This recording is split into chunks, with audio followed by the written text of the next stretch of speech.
Praise the lord. ప్రభు అయిన యేసుక్రీస్తు నామములో మీకు శుభములు.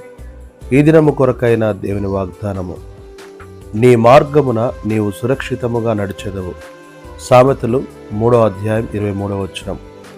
రాజైన సొలొమోను నా కుమారుడా అని సంబోధిస్తూ ఒక కుమారునికి చెప్పినట్లుగా జ్ఞానవాక్యమును బోధించుచున్నాడు.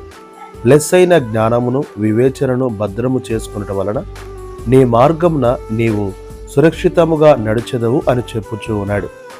దేవుని గురించిన జ్ఞానము అది పవిత్రమైనది. నేటి మన రహదారులలో క్షేమమును మనము చూడలేకపోవచ్చున్నాం. మార్గము అను మాట మనము నడిచే మార్గమును మాత్రమే కాక మన జీవిత యాత్రను కూడా తెలియజేయుచున్నది. నాటి కాలములో మార్గముల మధ్యలో క్రూర మృగాలు, విష సర్పాల ద్వారా దారి దోపిడీ చేయు మనుషుల వలన ప్రయాణం ఎంతో కష్టం.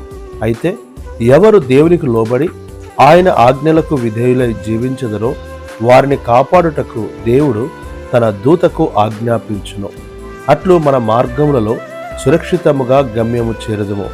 మన ఆత్మీయ యాత్ర కూడా సురక్షితముగా ఉండి లోకము, పాపము, చెడుతనము, చెడు చేయు మనుషుల నుండి తప్పించబడి శ్రేష్టమైన పరలోకం అను గమ్యము చేరినట్లు ఈ దినమే నా కుమారుడా అని నిన్ను పిలిచే దేవుని ఆజ్ఞలకు, కట్టడలకు విధేయుడు కమ్ము.